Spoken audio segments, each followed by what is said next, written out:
네, 오늘 우리가 읽은 말씀은 이제 예수께서 겟세마네 동산에서 대제사장이 보낸 군병들에 의해서 붙잡혀 체포돼서 사내들인 공회의 앞에 재판정에 끌려가 재판을 받는 이야기를 다루고 있습니다. 그래서 사내들인 그 공회 안에서 벌어진 이야기를 우리에게 전달해 주고 있는데, 이 이야기를 통해서 우리가 은혜를 오늘은 받기를 원합니다.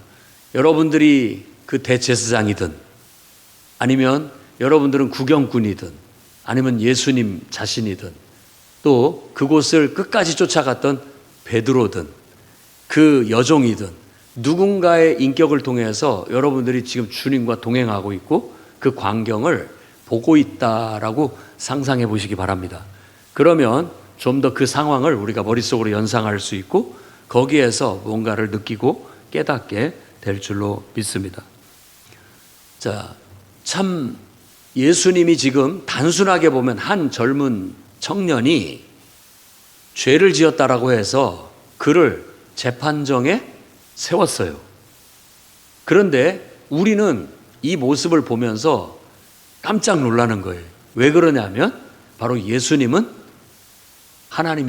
하나님의 형상이시니까, 하나님의 아들이시니까. 잘 생각해 보세요. 지금 뭔가 거꾸로 돌아가고 있어요. 거꾸로. 대제사장과 백성들의 장로들은 어떻게든지 눈에 가시 같은, 또 정치적으로 자기들의 기득권을 자꾸만 위협하는 이 사람을 제거하는 것이 마땅하다고 생각했고 대부분의 공회원들의 공론이었습니다. 그래서 어떻게든지 이 사람을 죄인으로 몰아서 제거하는 것이 그들의 목적이었던 거예요. 그래서 그 계획된 시나리오대로 예루살렘에 왔을 때 예수를 붙잡아 체포하게 됐고 법정에 세우게 되었던 것입니다. 그리고 그 법정에서의 판결은 뭐냐? 예수님의 유도신문을 통해서 그 입에서 뭔가를 말하게 만들었고 그 한 말 때문에 이는 신성모독이다 라고 해서 신성을 모독했으니 사형에 해당한다 라고 사형을 언도한 내용입니다. 그런데 또 지금 이 재판석의 중심에서는 예수님이 재판을 받고 있었는데 그 바깥들에서는 또 한 사람이 재판을 받고 있었어요. 그게 누구냐? 바로 베드로였습니다. 베드로도 한 여종한테 신문을 받는 거예요. 너도 예수님의 제자가 아니냐? 예수님을 따라다니는 무리 속에서 내가 너를 본 것 같다 라고 말하자 베드로는 나는 아니다 라고 부정을 하게 되었다라는 거예요. 거짓말이죠. 거짓으로 부정을 해서 결국은 거기서 뛰쳐나옴으로써 자기의 목숨은 구명했지만 그때 마침 닭울음 소리가 난 것을 듣고 예수께서 하셨던 말씀이 떠올라 대성통곡을 했다라는 거예요. 왜냐하면 네가 닭 울기 전에 3번 나를 부인할 것이다 라는 말이 자기도 모르는 사이에 그대로 된 거예요. 그걸 알고 자기의 부끄러움과 또 정말 자신의 연약함을 생각하면서 내가 죽을지언정 예수를 부인하지 않겠다라고 했던 자신의 말이 결국은 생각났고 그것도 잠깐 전에 했던 말도 지키지 못하는 자기 자신에 대해서 정말 모멸감을 느끼고 깊이 반성하고 통회했다라는 이야기입니다. 그래서 이 말씀을 통해서 저는 공회 앞에 선 예수님을 이야기를 통하여 닭울음 소리에 깨어나자라는 말씀을 여러분에게 전하고자 합니다. 첫 번째는 피조물인 인간이 창조주 하나님을 피고인으로 고소했다라는 거예요. 다시 말씀을 드립니다. 피조물인 인간이 자신을 창조한 하나님을 피고인으로 고소해서 재판정에 세웠어요. 지금 예수님이 사내들인 공회, 곧 재판정에서 지금 재판을 받고 있는 모습은 그런 모습이에요. 우리가 이 사실의 본질을 안다면 경악을 해야 되는 거예요. 어떻게 이런 일이 있을 수 있는가? 그런데 바로 대제사장, 서기관, 장로들이 예수라는 한 사람을 그를 죄인으로 몰아서 재판장에 세웠는데 그가 인간으로 이 땅에 오신 하나님이라는 사실을 알았다면 그 앞에서 다 전부 납작 엎드렸을 거예요. 그런데 그러지 않았기 때문에, 그걸 몰랐기 때문에 그야말로 그를 죄인으로 몰아서 죽이려는 그런 재판정에 세우게 된 거예요. 그래서 우리가 이걸 극단적으로 본다면 피조물인 인간이 하나님을 고소해가지고 지금 재판장에 세운 거예요. 이런 일이 없는 것 같죠? 오늘날도 그런 일이 있습니다. 사람들이 하나님 왜 나한테 벌을 내리십니까? 하나님 왜 나를 아프게 하십니까? 왜 저런 자연재해를 주시고 왜 전쟁을 일으키게 내버려 두셔가지고 이 수많은 사람들을 이렇게 죽게 만드십니까? 하나님 정말 살아계신 거 맞습니까? 이런 모든 우리들의 태도가 마치 하나님을 죄인 다루듯이 하는 거예요. 당신이 뭔가를 잘못했기 때문에 우리한테 지금 이런 고통과 이런 재앙과 이런 어려움이 닥치는데 당신 때문이다 라고 말하고 있는 거예요. 그래서 그것이 너무나 싫고 그것이 너무나 고통스럽기 때문에 그 어떤 그 문제의 원인이라고 하는 존재를 지금 벌하고자 재판정에 세운 거예요. 그런 일을 우리 인간들은 늘 범하고 살아가고 있다라는 거예요. 그래서 C.S. 루이스라는 그런 기독교 변증가이면서 또 나니아 연대기를 썼던 그 소설가이면서 그는 소설을 통해서 글을 통해서 진리를 전하겠다라고 선택을 했고 그 톨킨과 함께 반지 그거 소설을 쓴 톨킨과 함께 그들은 정말 소설로서 글로서 복음을 전하자라는 그런 사상을 가지고 삶을 살았던 사람 중에 하나인데 그가 피고석에선 하나님이라는 주제로 수필을 썼어요.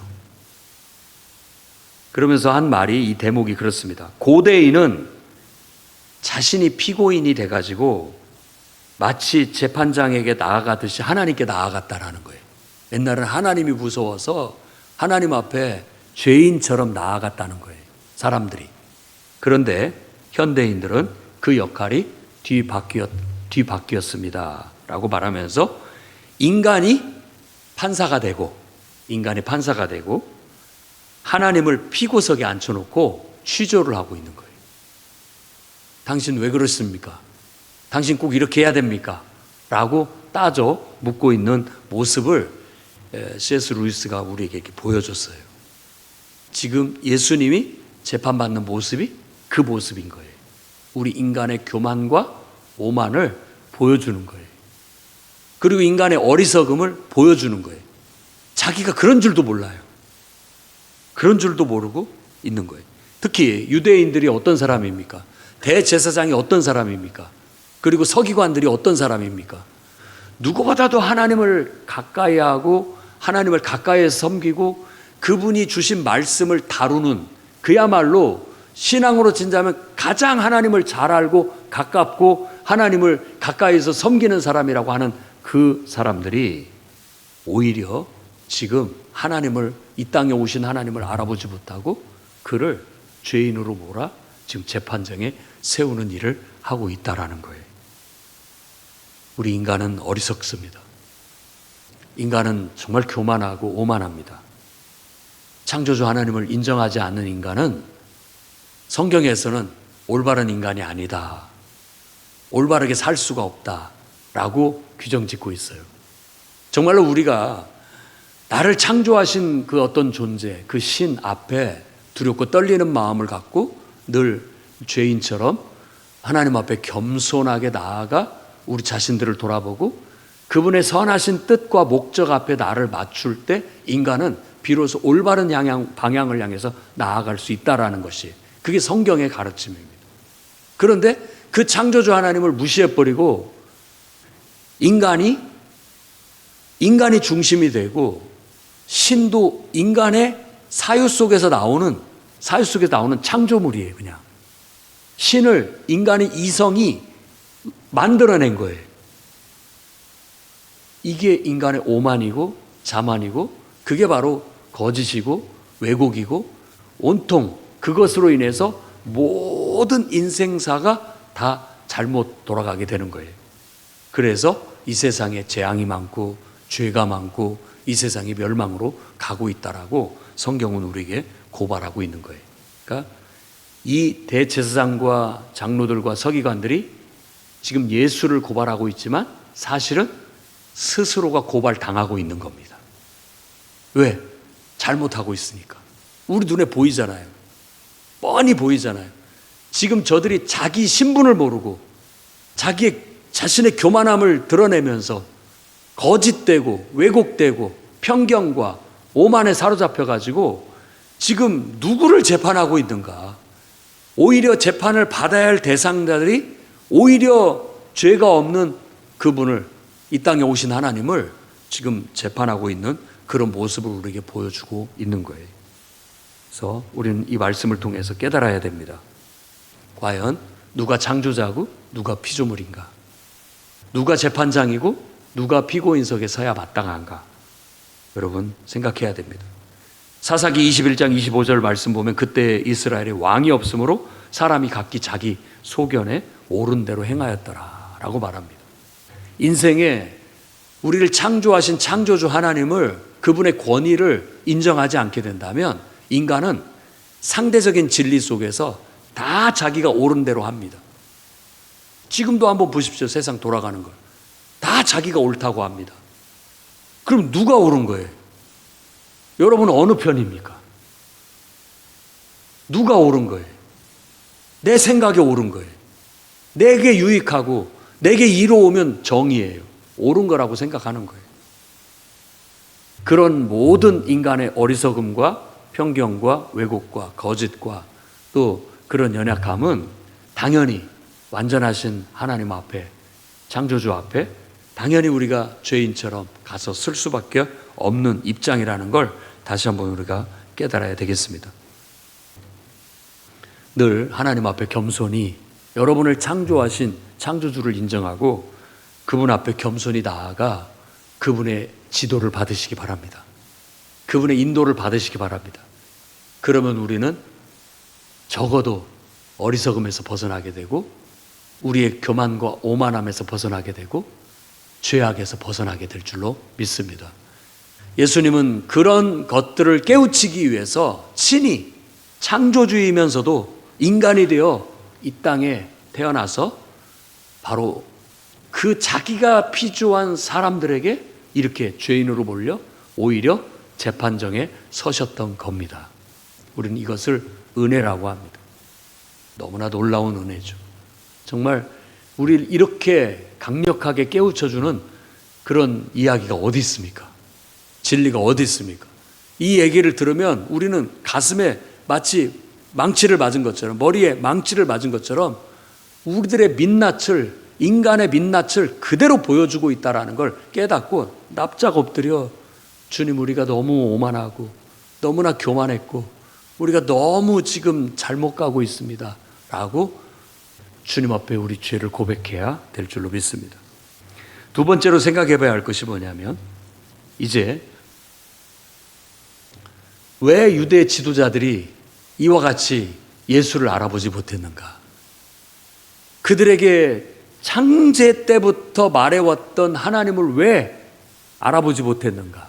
그것은 그들의 편견과 왜곡 때문이었습니다. 인간의 어리석음은 편견과 왜곡으로 말미암아 결국 맹인이 되어버리는 거예요.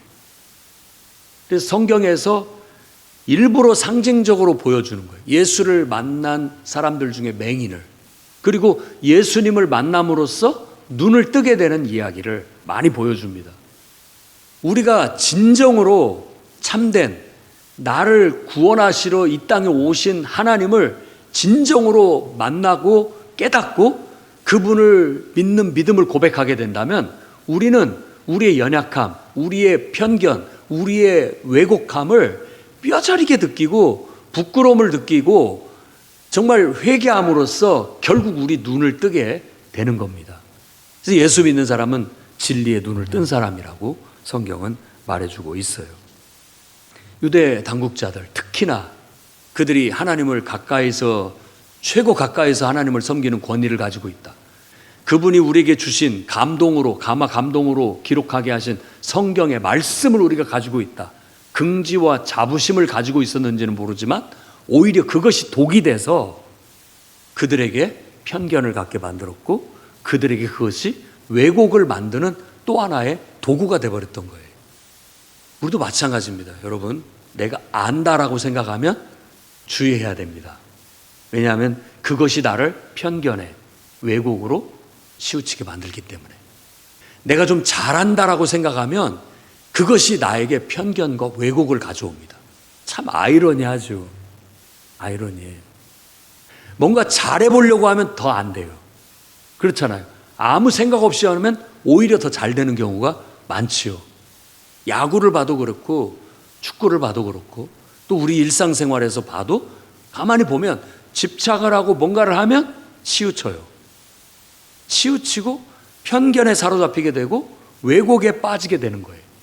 그래서 눈에 뭔가가 씌워져서 그것으로 인해서 똑바로 보지를 못하게 만들고 결국 내 눈이 맹인처럼 어두워져 버린 거예요. 진리를 볼 수가 없는 거예요. 유대인들이 그토록 기다리던 그 메시아가 자기 눈앞에 딱 나타났는데 못 알아보고 있잖아요. 혹시 우리는 그렇지 않을까요? 우리 삶 속에서 주님이 지금 내 옆에서, 내 곁에서 누군가를 통해서 지금 역사하고 계시는데 내가 그걸 못 알아봐요. 내 눈이 뭔가에 가려져서 욕심에 가려졌건 편견에 가려졌건 뭔가에 왜곡된 어떤 것들 때문에 교만에 가려졌든 지금 저 사람 속에서 하나님이 내 곁에 다가오시고 역사하고 계시는데 나는 그것을 못 알아봐요.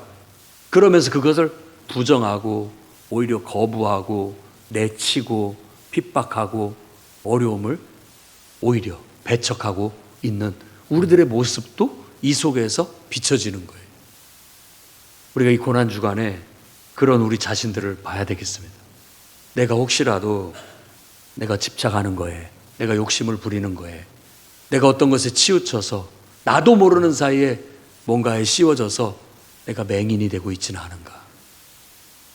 늘 내 곁에서 또 내 주변에 있는 사람들을 통해서 또 환경을 통해서 늘 나에게 사랑을 베풀고 기적과 능력을 베풀고 말씀하시는 그 하나님을 알아보지 못하고 얼마나 많은 천사들을 내가 다 배척해서 내보내버렸고 얼마나 많이 하나님께서 사람들 속에서 나에게 다가오셨는데도 나는 그걸 알아보지 못하고 다 무시하고 멸시하고 내쳐버렸는지 한번 생각해 봐야 할 문제라고 보여집니다. 오늘 예수 그리스도를 통해서 여러분 눈 뜨시기 바랍니다. 눈 뜨시기 바랍니다. 진리의 눈을 뜨고 똑바로 보십시오. 여러분들이 싫어하는 누군가 속에서 지금 하나님이 여러분에게 다가와 말씀하고 계시는 거예요.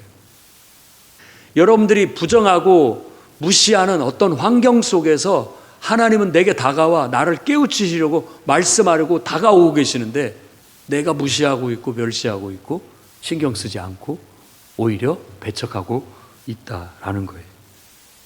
끊임없이 이 영적 싸움은 천국 갈 때까지 계속될 겁니다. 계속해서 우리 연약한 인간은 욕심에 눈 멀고 또 편견에 눈 멀고 왜곡됨에 눈 멀어서 진리를 제대로 보지 못하고 자꾸 흐트러지는 거예요. 그러지 않으려면 어떻게 해야 되느냐? 우리는 똑바로 예수님을 믿고 예수님에 대한 분명한 신앙 고백을 가지고 주님, 나는 부족하고 연약합니다. 주님이 내 인생을 맡아주시고 책임져 주시고 나를 바른 길로 진리의 길로 인도해 주셔야만 내가 치우치지 않고 곁길로 새지 않고 눈 멀지 않고 어둠 속에 빠지지 않고 똑바로 보고 갈 수 있습니다. 그런 믿음의 고백을 가지고 하루도 빠짐없이 기도하고 말씀을 묵상하고 예배하면서 여러분의 영성을 깨워야 돼요.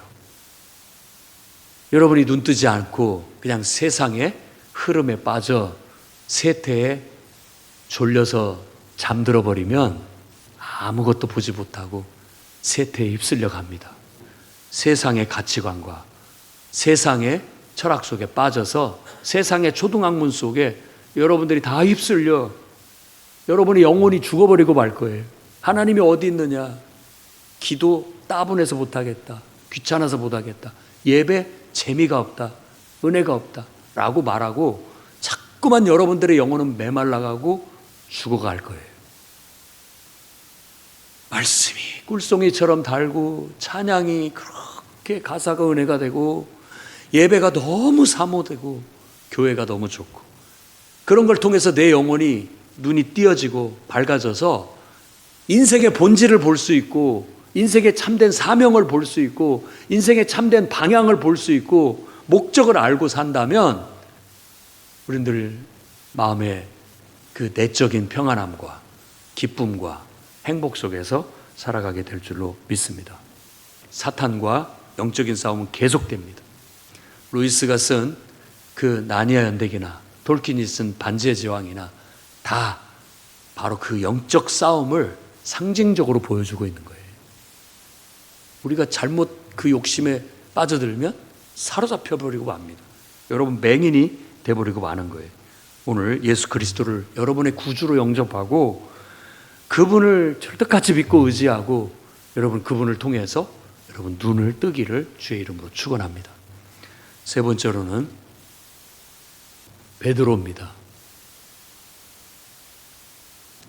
예수님도 재판을 받고 있었지만 밖에서 베드로도 한 여종한테 지금 취조를 당하고 있는 모습이 꼭 똑같이 나는 재판받는 모습처럼 보여져서 밖에서도 재판이 이루어지고 있다라는 거예요. 베드로한테 너도 예수님을 따라다니는 제자 아니냐?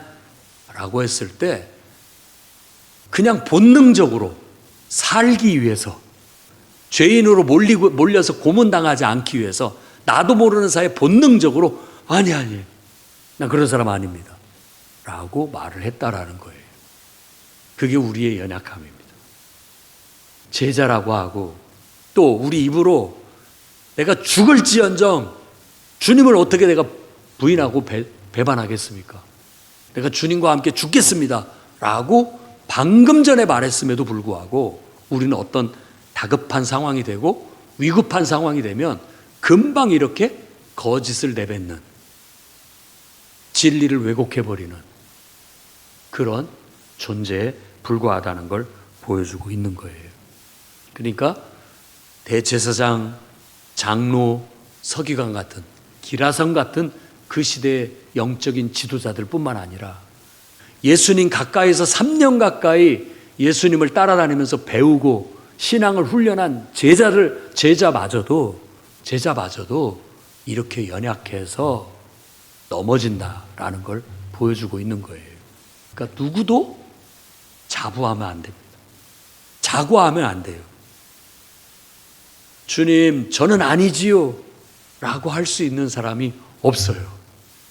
그런 사람 없습니다. 우리가 깨어 있어야 돼요. 그래야 우리가 목숨을 걸고 이제 나도 주님과 함께 나도 죽겠다. 이게 말이 헛말이 아니라 진실된 말이 돼서 나아갈 수 있는 거죠. 베드로는 오순절날 성령의 충만함을 받고 성령의 능력을 힘입어서 결국은 순교당했습니다. 코바디스 도미네, 주여 어디로 가시나이까? 로마에 대대적인 핍박이 있었을 때 그가 교회 지도자로서 피하라는 그 성도들의 권유를 듣고 로마를 벗어나고 있을 때 가다가 예수님을 만나요. 주님 어디로 가십니까? 라고 했더니 나는 순교하는 내 제자들을 위해서 함께 죽으러 간다. 그래서 그 길로 피해서 가던 길을 접고 그가 다시 돌아와 함께 순교를 했다라는 그런 이야기죠. 전해지는 이야기지만 우리에게 큰 감동을 주는 이야기입니다. 우리가 하는 게 아니에요. 우리 힘으로도 되지 않습니다. 누구도 인간의 의지나 이성으로 하나님을 만족시킬 수 있는 인간은 없어요. 성경에서의 해답은 오직 하나님을 믿고 그분께 맡기고 성령의 충만함을 받아서 하나님의 영의 임재 속에서 그 영이 나를 사로잡아 내 의지를 인도하고 내 감정을 다스리고 내 이성을 다스려 줄 때 내 이성이 비로소 제 기능을 발휘하고 내 감정이 제대로 쓰여지게 되고 내 의지도 똑바로 쓰여지게 된다라고 성경이 가르치는 거예요. 그러니까 우리가 할 수 있다라고 생각하면 오산입니다. 하나님이 하십니다. 사람은 안 됩니다. 하나님만이 하실 수 있습니다. 그걸 예수께서 가르치셨고 또 지금 베드로에게 각인시키고 계시는 거라고 볼 수 있어요. 그래서 우리도 깨어나야 됩니다. 나도 모르는 사이에 욕심에, 나도 모르는 사이에 내 본능에, 나도 모르는 사이에 그저 살기 위해서, 나도 모르는 사이에 예수님을 부정하고 인간적으로, 육신적으로 나아갈 수 있는 존재들이에요. 저도 여러분도. 그렇기 때문에 자만하지 말고 하루도 빠짐없이 늘 하나님 앞에 예배하고 기도하면서 나를 다스려야 항상 중심에 서 있을 수가 있게 된다라는 거예요. 그리고 또 한 가지 생각해 봐야 할 것은 이겁니다. 오늘날도 이 여종이 베드로한테 와서 너도 예수 믿는 사람 맞지? 라고 하면서 우리를 몰아세운다는 거예요. 지금 똑같습니다. 성도들에게도 여러분이 안 믿는 사람이 너 교회 다니지? 여러분은 어떻게 답변하실 겁니까?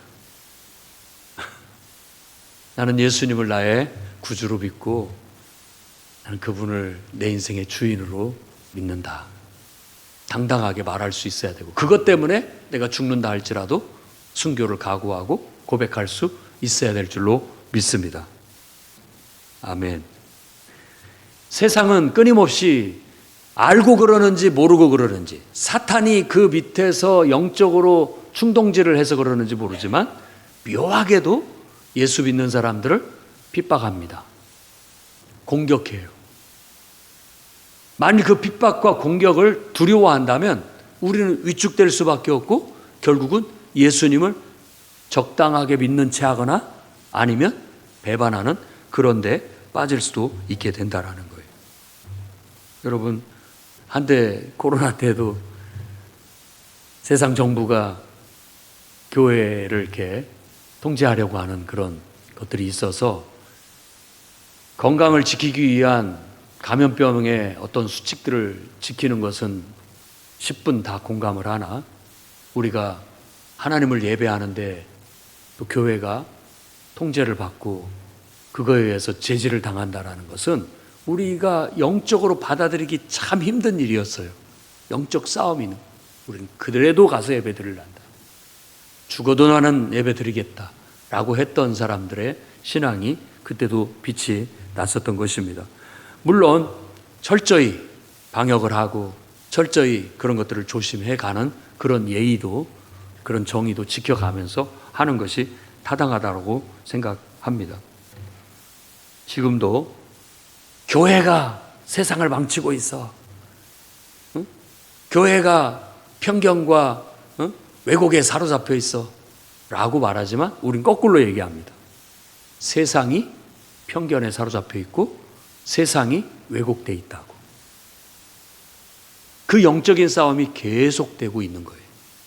누군가가 와서 여러분들한테 아무리 그 사람이 우위에 서서 권세를 가지고 말한다 할지라도 우리는 우리가 한번 눈 뜨고 발견한 이 진리에 대해서 당당하게 대변할 수 있어야 되고 변증할 수 있는 그런 성도들이 되시기를 바랍니다. 세상이 여러분들이 믿는 신앙 때문에 고발한다면 우리는 당당히 위소를 띠고 기쁨으로 우리도 그리스도의 고난에 동참한다라는 그런 기쁨을 가지고 기꺼이 그걸 받아들이고 나아갈 수 있는 그런 신앙이 되기를 바랍니다. 하지만 이 베드로처럼 적당히 타협을 해버리고 그저 좋은 게 좋다고 이렇게 맞춰가게 된다면 결국 기독교 신앙은 땅에 묻혀버리고 자라지 못하고 빛을 보지 못하게 될지도 모르겠습니다. 오늘 베드로가 뛰쳐나가 다구름 소리에 정신이 번쩍 들은 것처럼 저와 여러분들이 정말 다구름 소리에라도 경종을 느끼고 깨어날 수 있기를 바랍니다. 뭐가 우리가 잘못됐는지, 내 믿음과 내 신앙이 얼마나 연약한지, 부끄러운지, 부족한지를 깨닫고 더 진실된 신앙으로 한 걸음 더 나아가고 더 충성된 신앙으로 한 걸음 더 나아가기를 바랍니다. 교회 담임 목회자로서 또 목사로서 어떻게 보면 제일 모범이 되고 앞장서야 할 저 자신부터 두렵고 떨리는 마음으로 교만하지 않고 편견에 사로잡히지 않고 오만에 빠지지 않고 거짓과 왜곡에 빠지지 않도록 여러분들도 기도해 주시고 저도 뼈를 깎는 기도를 통해서 좌로나 우로나 치우치지 않고 늘 진리에 눈 감지 않고 진리를 외치면서 당당히 핍박을 맞서 싸워 이겨나가면서 이 진리를 왜곡 없이 있는 그대로의 진리를 세상에 전하고 알리는 그런 일을 할 수 있기를 늘 바랍니다. 여러분들도 함께 믿음의 동료된 여러분들도 함께 그 일을 해주시기 바랍니다. 지금은 연약하고 부족하다 할지라도 하나님이 여러분에게 성령을 충만하게 부어주시고 지혜의 영을 부어주시고 그 능력을 부어주시면 할 수 있습니다. 우리는 연약하지만 우리 안에 계신 하나님은 강하기 때문에 할 수 있습니다. 그래서 믿음의 눈으로 확실히 눈을 뜨고 세상을 바라보고 무엇이 진리고 무엇이 비진리인지 명확하게 말해줄 수 있는 저와 여러분이 되기를 바랍니다.